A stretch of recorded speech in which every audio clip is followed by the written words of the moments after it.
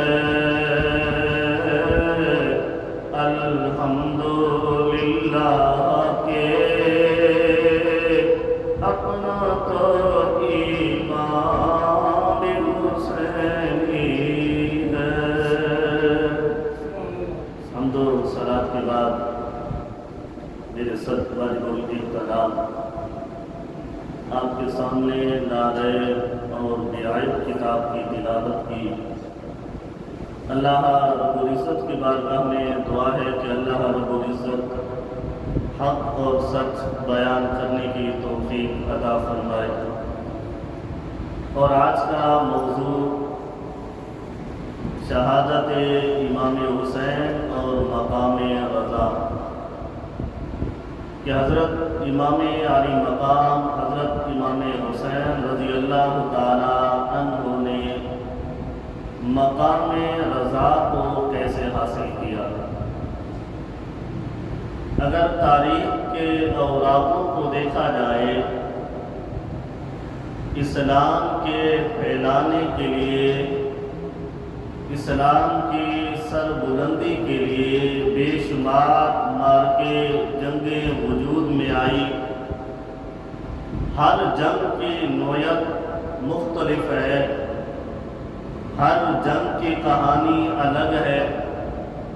لیکن جس انداز سے اسلام کی سربلندی کے لیے امام علی مقام حضرت امام حسین رضی اللہ تعالی عنہ نے شہادت نوش فرمائی ہے یہ جنگ ایک الگ نوعیت پر مبنی نظر آتی ہے اور یہاں پر جنگ کی نوعیت یہ ہے اگر کسی اور جنگ کا مطالعہ کیا جائے دیکھا جائے تو مد مقابل جو ہوتا ہے وہ اسلام والا نہیں ہوتا اللہ رب العزت کو وحدہ لا شریک ماننے والا نہیں تھا لیکن یہ نوعیت اس وجہ سے الگ ہے کہ اس جنگ میں جو امام علی مقام کو شہید کرنے والے تھے وہ بھی نعرہ توحید لگانے والے تھے تو یہاں پر شہادت امام حسین رضی اللہ تعالی عنہ اور مقام رضا کہ اگر امام علی مقام حضرت امام حسین رضی اللہ تعالی عنہ چاہتے تو ایک بھی کرامت ظاہر کر سکتے تھے ان یہودیوں کے سروں کو ان کے جسموں سے جدا کر سکتے تھے یا اپنے رب سے دعا مانگ کر ان کا ستیہ ناش کروا سکتے تھے لیکن مقام شہادت ایسی تھی کہ امام علی مقام نے ان یزیدیوں کے لیے بد دعا بھی نہیں کی تھی اور اپنی کرامت کو زہر کر کے ان کو ختم یا ان کے سروں سے جسموں کو جدا بھی نہیں کروایا تھا۔ مقام رضا میں اب سمجھنا یہ ہے کہ اللہ والوں نے اپنی کرامتوں کو کس انداز سے ظاہر کیا تھا کہ اگر امام علی مقام چاہتے تو وہ جتنے بھی یزیدی تھے، جتنے بھی وہ لشکر کوفہ والے تھے، سب کا ستیہ ناش کر سکتے تھے، ختم کر سکتے تھے، لیکن مقام رضا امام علی مقام کو پھر حاصل نہ ہوتا۔ مقام رضا امام علی مقام کو پھر حاصل نہ ہوتا۔ مقام رضا تب حاصل ہونا تھا جب آپ اپنی شہادت کے لیے اپنے آپ کو پیش کر دیتے، جس طرح امام علی مقام نے کربلا کی سر زمین پر اپنے آپ کو پیش کر دیا تھا۔ اب یہاں پر صوفیاء کرام اس کے کچھ مراتب بناتے ہیں کہ ایک تو یہ ہے کہ صبر ہو، توکل ہو اور رضا ہو۔ صبر، توکل اور رضا۔ اگر صبر کرے گا تو صبر کی 3 صورتیں بنیں گی۔ زاہدوں یعنی صوفیوں کے نزدیک، نیک لوگوں کے نزدیک صبر اسے کہا جاتا ہے یا تو الصبر للہ ہو، یا تو الصبر علی اللہ ہو، یا تو الصبر مع اللہ۔ یہ صوفیاء کرام کی اصطلاح میں صبر کی 3 صورتیں بنا دی گئی ہیں۔ صبر للہ یعنی اللہ کے لیے صبر کرنا، اللہ پر صبر کرنا یا اللہ کے ساتھ ہی صبر کرنا۔ اس کا لغوی یا اصطلاحی معنی اس انداز سے اسے سمجھا جائے گا۔ صبر للہ کہ اللہ کے لیے صبر کرنا۔ صوفیاء کرام فرماتے ہیں یہ وہ مقام رضا ہے جہاں پر انسان کبھی خوشی سے زندگی گزار رہا ہوتا ہے اور کبھی غم کے انداز سے زندگی کو گزار رہا ہوتا ہے۔ اب جب غم اور خوشیوں سے زندگی گزارے تو آپ اپنے رب کی رضا پہ راضی رہے تو اس کو صبر للہ کہا جاتا ہے۔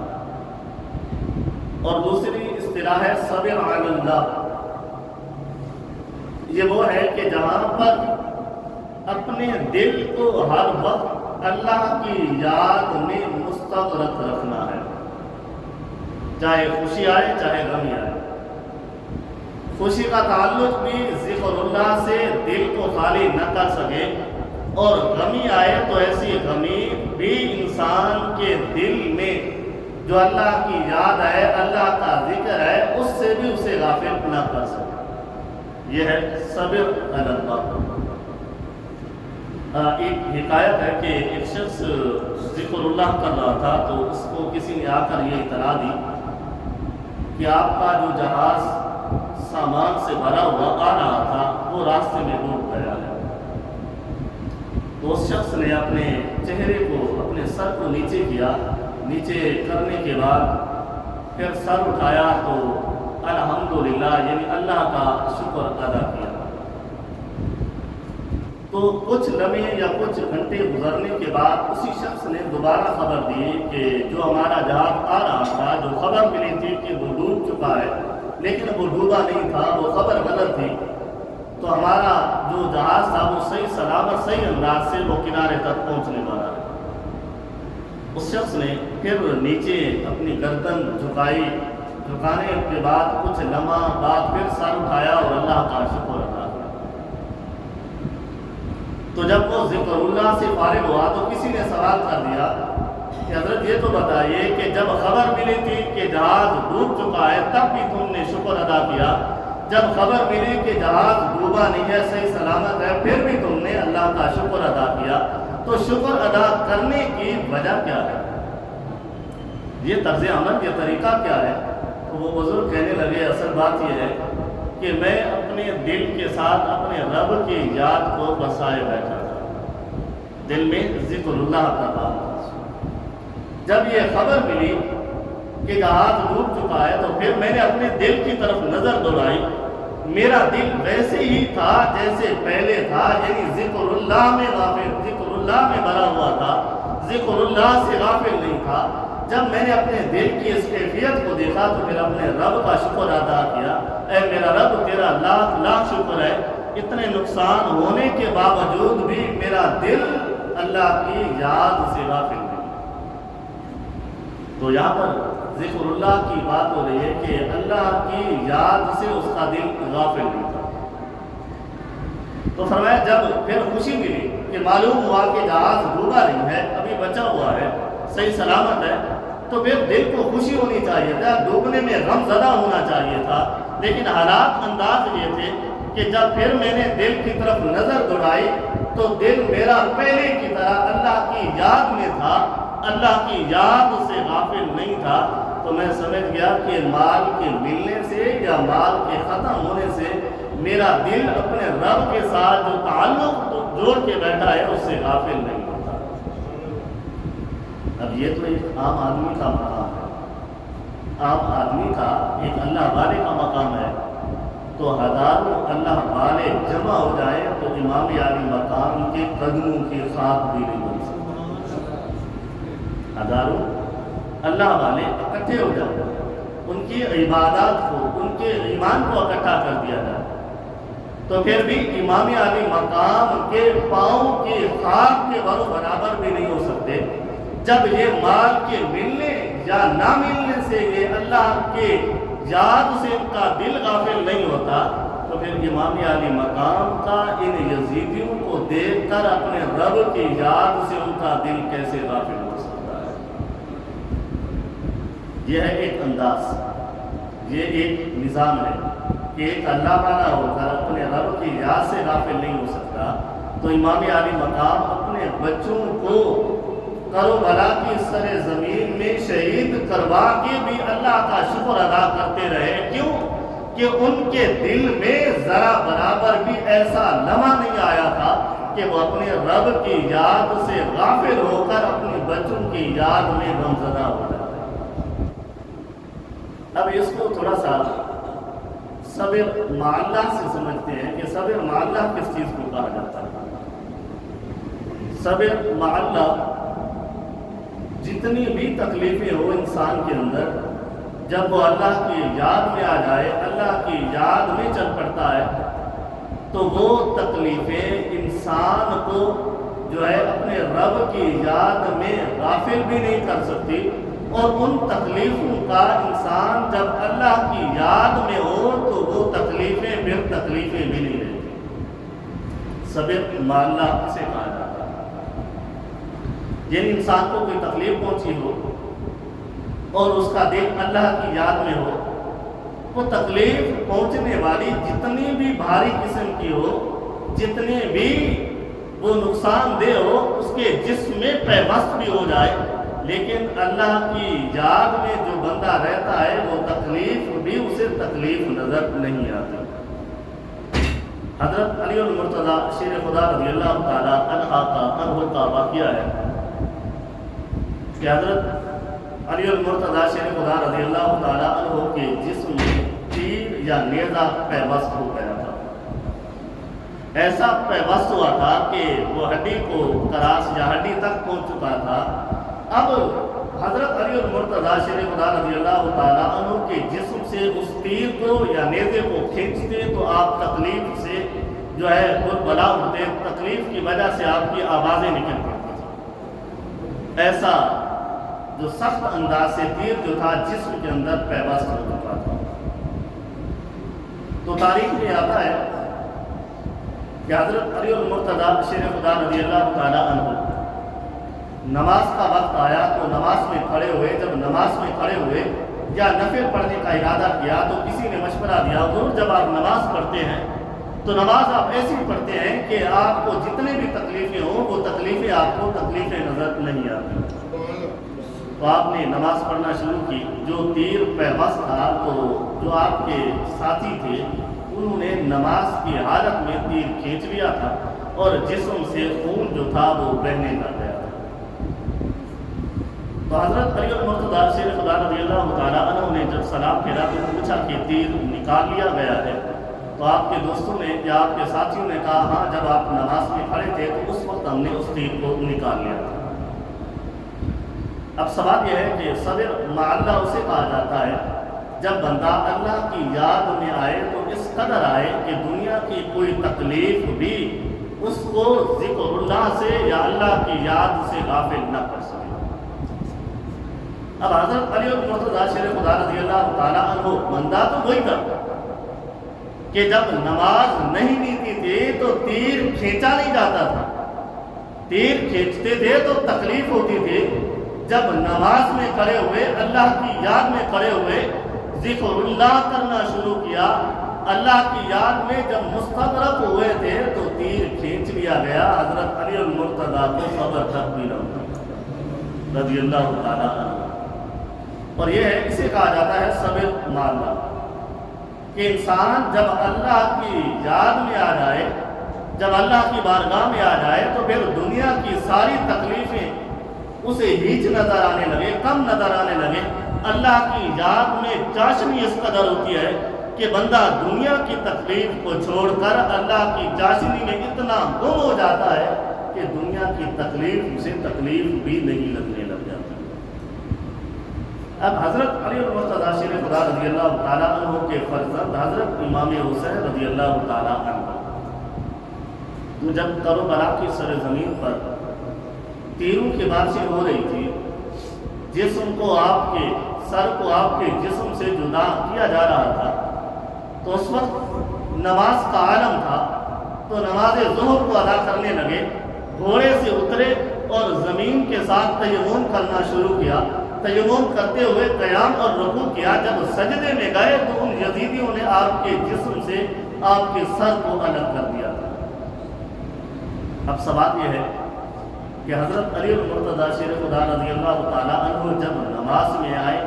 تیر کھینچا جائے، تکلیف نہ ہو، تو جب امام عالی مقام نے نماز نیتی ہوگی، سر سجدے میں ہوگا، تو جب سر جسم سے جدا کر دیا گیا ہوگا تو پھر اسی طرح سے جیسے علی المرتضیٰ شیر خدا رضی اللہ تعالیٰ عنہ کو تکلیف نہیں پہنچی تھی تو امام عالی مقام کو بھی ذرا برابر بھی تکلیف نہیں پہنچی۔ یوں تھا مقام رضا کہ اللہ کی رضا شامل تھی۔ اب اللہ کی رضا میں بندے کو اس قدر نظام ہے کہ تکلیف ہی نہیں لگتی، تو اس کی اصل وجہ کیا ہوتی ہے کہ اس کی اصل وجہ حضرت مولانا غوث علی شاہ پانی پتی فرماتے ہیں کہ ایک شخص کسی اللہ والے کے پاس جا کر بیٹھتا اور بیٹھ کر گھنٹہ 2 گھنٹہ بیٹھا رہتا، دیدار کرتا، پھر واپس چلا جاتا۔ تو ایک مرتبہ آیا تو صلی اللہ علیہ نے اسے پوچھ لیا کہ بھائی تو روزانہ آتا ہے یا اکثر آتا ہے، آتے ہوئے لوگ آتے ہیں، دعاؤں کا کہتے ہیں، تکلیفوں کا کہتے ہیں، پریشانیوں کا کہتے ہیں، تم ایسے شخص ہو، نہ تکلیف کا کہتے ہو، نہ کسی پریشانی کا کہتے ہو، نہ دعاؤں کے بارے میں کہتے ہو، تو وجہ کیا ہے؟ تو اس شخص نے کہا کہ میں اس لیے آتا ہوں کہ مجھے نا اللہ کے عشق میں سے ایک عشق کا ذرا چاہیے، اللہ کی محبت چاہیے، اللہ کا عشق چاہیے۔ جن بندوں کو نماز میں کھڑے ہوتے ہیں تو انہیں تکلیف نہیں ہوتی، یا حضرت علی المرتضیٰ شیر خدا رضی اللہ تعالیٰ عنہ کی جسم سے تیر کو نکال دیا گیا، تکلیف نہیں ہوئی، تو تکلیف کس وجہ سے نہیں ہوتی کہ جب بندہ اللہ رب العزت کے عشق کے ذروں میں سے ذرا حاصل کر لیتا ہے، پھر چاشنی اس میں اتنی میرے رب نے رکھی ہے کہ جسم کٹ بھی جائے تو پھر بھی تکلیف ذرا برابر بھی نہیں پہنچ سکتی۔ اب وہ شخص جب یہ کہا کہ مجھے اللہ کے عشق کے ذروں میں سے ذرا چاہیے، تو وہ اللہ والا جس نے سوال کیا تھا وہ خاموش ہو گیا۔ کئی عرصے بعد، کئی دنوں بعد پھر وہ شخص سے پھر بات ہوئی، پھر بھی اس نے یہی کہا کہ مجھے ایسا کام چاہیے کہ میں یہ چاہتا ہوں کہ اللہ سے جو محبت کی جاتی ہے، جو عشق ہوتا ہے، تو ان کے ذروں میں سے مجھے عشق کا ایک ذرا چاہیے۔ تو صلی اللہ علیہ نے اس بندے کو کہا کہ ایسا کرو، فلاں ایک جنگل ہے، وہاں چلے جاؤ، ایک شخص وہاں پر موجود ہوگا،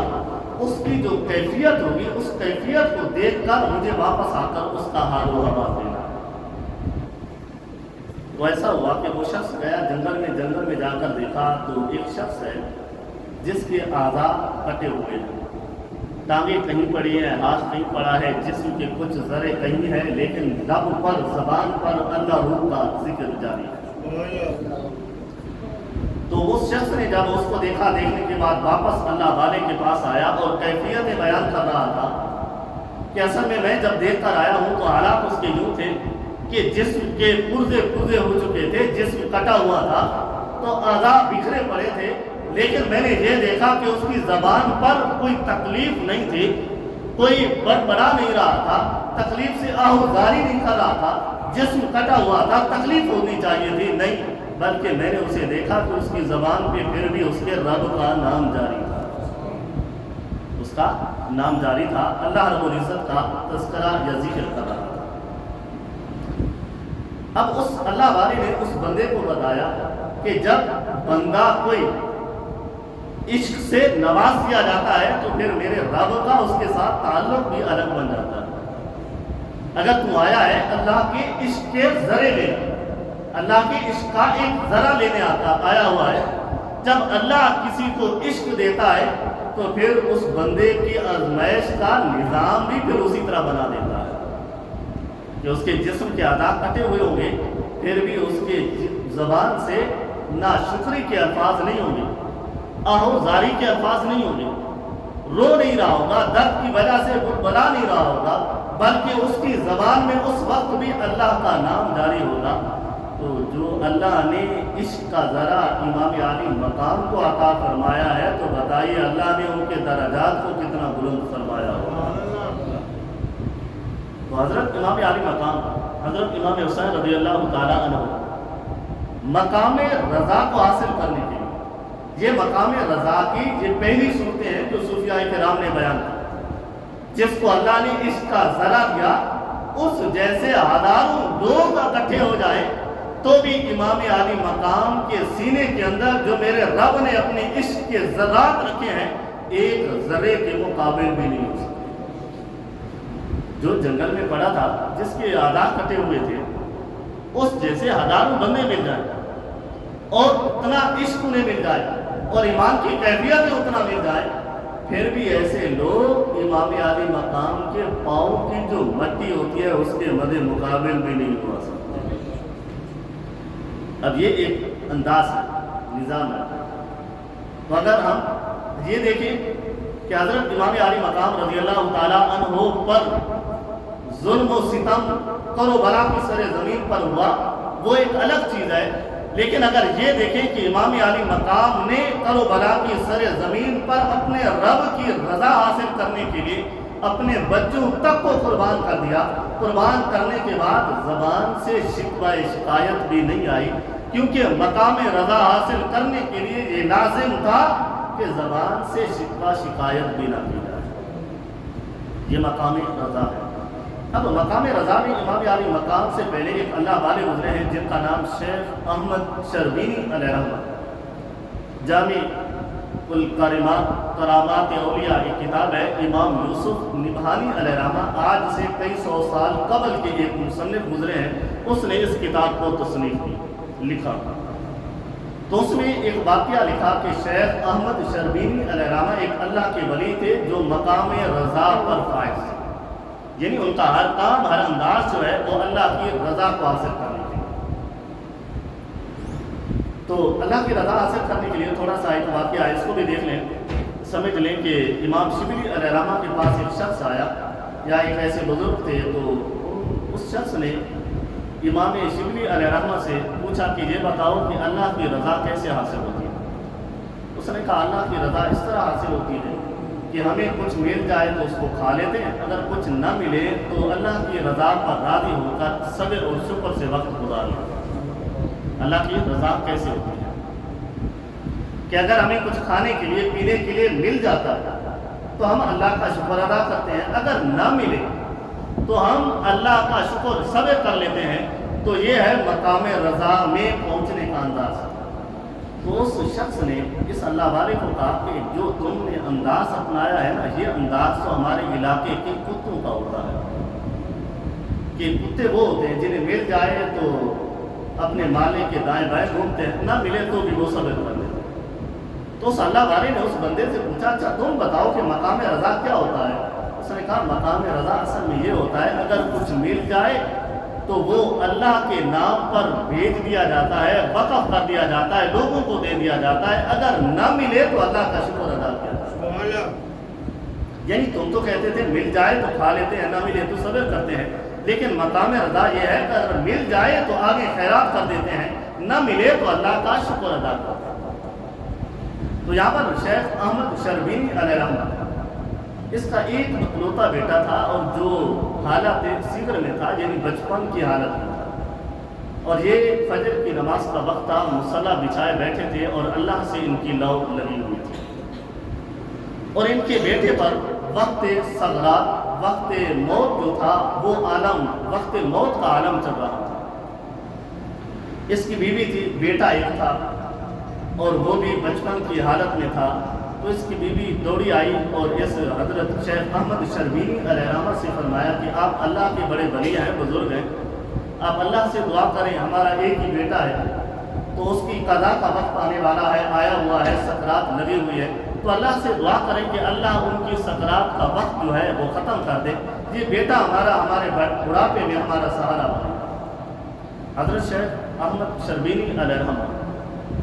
اپنی بیوی کی بات کی طرف توجہ نہیں دی، اپنا دل کا تعلق، اپنی زبان کا تعلق اپنے رب کے ساتھ لگائے رکھا۔ بیوی پھر گئی، اپنے بچے کو دیکھا، ماں تھی، تڑپ اٹھی، پھر آئی، دوڑی آئی، پھر اپنے شوہر کو کہا کہ بیٹے کے حالات بڑے خراب ہیں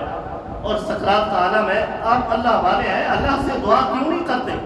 کہ اللہ رب العزت ہمارے اس بچے کی جان کو بخش دے اور یہ بچہ ہمارے بڑھاپے کا سہارا بنے۔ تو حضرت شیخ احمد شربینی علیہ رحمۃ پھر بھی خاموش تھے اور ان کی لو جو تھی اپنے رب کے ساتھ لگی ہوئی تھی۔ تو ان کی بیوی گئی، جا کر اس بچے کو اٹھایا، اٹھا کر جہاں پہ ان کی جائے نماز جہاں پر بیٹھے تھے اس کے سامنے رکھ دیا۔ اب باپ تھا، اپنے بچے کو تڑپتا ہوا دیکھا تو مقام رضا پر فائز تھا، مقام رضا سے ہٹا، اپنے رب سے دعا کی، مالک میرا ایک بیٹا ہے، اس کی روح قبض ہو رہی ہے، تو کرم فرما، میری عبادتوں کی لاج رکھ لے، اس کی روح کو واپس لوٹا دے۔ تو اللہ نے اس بچے کی روح کو واپس لوٹا دیا۔ اب سوال یہ ہے کہ اللہ والا شیخ احمد شربینی علیہ رحمۃ اپنے رب سے دعا کرے تو اللہ رب العزت ان کے بیٹے پر آنے والی قضا کو ہٹا دے اور ان جیسے ہزاروں مل جائیں تو وہ امام عالی مقام کے قدموں کے برابر بھی نہیں ہو سکتے۔ اگر میرا امام چاہتا تو وقت کربلا کو بدل سکتا تھا، لیکن بدلا نہیں، کیونکہ مقام رضا حاصل کرنا۔ اب آپ کی شہادت تھی وہ آپ کے بچپن میں مشہور تھی، اور بچپن میں محبوب مصطفیٰ صلی اللہ علیہ وسلم نے اپنے نواسے کو بتایا کہ جس کا ذرا، جس کے عشق کا ذرا تیرے سینے پہ رکھا جا رہا ہے اس کا دیدار تجھے 50 سال بعد ہونا ہے۔ تو بتائیے جس کا ذرا عشق ان کے سینے میں موجود تھا، تو اللہ رب العزت کے پردے دن شہادت کے جب سر جسم سے جدا ہونا تھا تو اپنے رب کا دیدار کرنا تھا، تو ان 50 سالوں کو امام عالی مقام نے گزارا کیسے ہوگا؟ اور کربلا کی سر زمین کا واقعہ سارا حضرت علی المرتضیٰ شیخ خدا رضی اللہ تعالیٰ عنہ کو بھی علم تھا، اور محبوب مصطفیٰ صلی اللہ علیہ وسلم نے خود بھی واقعہ کربلا کے بارے میں بے شمار حدیثوں سے ثابت ہے کہ امام عالی مقام کی شہادت کے بارے میں خبریں دی تھی۔ اگر میرا محبوب چاہتا تو مقام کربلا کو بدل سکتا تھا، اگر شیخ احمد شربینی اپنے بیٹے کی قضا کو روک سکتے ہیں تو میرا نبی اپنے نواسے پر آنے والے کربلا کی سر زمین کے واقعات کو بھی روک سکتا ہے۔ روکا نہیں، کیونکہ مقام رضا نہ ملتا، تو مقام رضا حاصل کرنے کے لیے لازم تھا کہ اپنے بچوں کو بھی شہید کروانا تھا اور اپنا سر بھی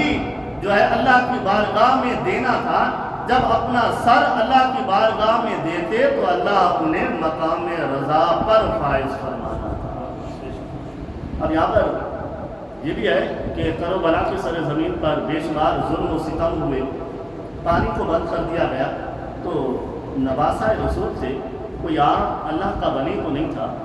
تو نواسہ رسول کی جو کیفیت ہے، جو عبادت ہے، جو نظام ہے، جو نسبت ہے، وہ ہزاروں ولیوں سے بھی اعلیٰ اور رفع ہوتی ہے۔ اور بے شمار واقعات سے یہ ملتا ہے کہ بے شمار اللہ والوں نے اپنی کرامتوں کے ذریعے سے ایسی جگہوں سے پانی نکال کر دکھا دیا جہاں پر کوئی تصور بھی پیدا نہیں ہو سکتا تھا۔ اگر میرا امام دعا مانگتا تو نہر فرات کا رخ بھی امام عالی مقام کی طرف ہو جاتا، لیکن دعا نہیں مانگی کیونکہ مقام رضا کو حاصل کرنا تھا۔ مقام رضا ملنا ایسے تھا کہ اللہ کا دیدار تب ہونا تھا جب اپنا سر اپنے جسم سے جدا کروانا تھا، اور اپنے بیٹے، اپنے نواسے، اپنے رفقا جو شہید ہوئے ان کی شہادت پر بھی حرف شکایت نہیں آیا تھا، اور جو شہید ہونے کے بعد بچے ہوئے تھے، جو حضرت امام علی مقام کی شہادت کے بعد جو اہل بیت میں سے جو موجود تھے ان کی زبان پر بھی کبھی حرف شکایت نہیں آیا تھا۔ امام زین العابدین، بچنے والے اور بھی بے شمار تھے، تو امام زین العابدین کا واقعہ بڑا مشہور ہے کہ جب آپ کربلا کی سر زمین کے بعد یزید کے دربار پر جانے کے بعد پھر انہیں آزاد کر دیا گیا تھا، تو مدینہ شریف میں جا کر شہر مدینہ میں انہوں نے رہائش نہیں رکھی تھی، کئی کلومیٹر دور جا کر ایک گھر بنا تھا، وہاں پر جا کر رہائش رکھی۔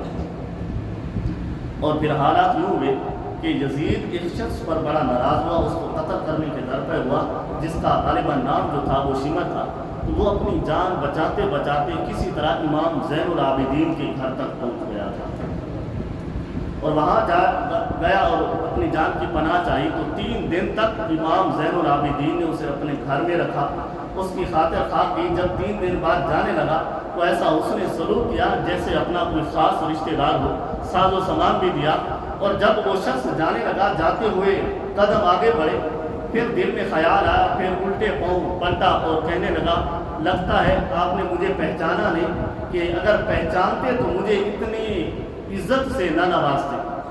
امام زین العابدین رضی اللہ تعالیٰ عنہ نے اس بندے سے سوال کیا کہ تیرے دل میں یہ خیال کیسے پیدا ہوا کہ میں نے تمہیں پہچانا نہیں؟ اس نے کہا اصل میں بات یہ ہے کہ اگر مجھے پہچانا ہوتا تو میرے اپنے گھر میں مجھے 3 دن تک نہ رکھتے، اتنا عزت اور احترام نہ کرتے، اور پھر جانے کے بعد اس طرح سے عزتوں سے نہ نوازتے۔ تو حضرت امام زین العابدین رضی اللہ تعالیٰ عنہ نے فرمایا کہ میں اے شخص تجھے کیسے بھول سکتا ہوں، جب میرے والد سجدے میں تھے، حضرت امام علی مقام سجدے میں تھے، جب ان کا سر ان کے جسم سے جدا کیا جا رہا تھا، ان جدا کرنے والوں میں سے تو بھی شامل تھا، لیکن فرق یہ ہے کہ وہاں ہم تیرے پاس آئے، وہ تیرا کردار تھا، اور یہاں تو ہمارے پاس آیا، یہ ہمارا کردار ہے، اور ہمارا کردار تمام کرداروں سے اعلیٰ اور اگر حرف شکایت ہوتی نا کربلا کی، تو امام علی مقام کے گھر میں جب وہ بندہ پہنچا تھا، امام زین العابدین کے گھر میں جب بندہ پہنچا تھا تو اس کو قتل بھی کر سکتے تھے، کیونکہ حرف شکایت نہیں تھا، کیونکہ مقام رضا تھا۔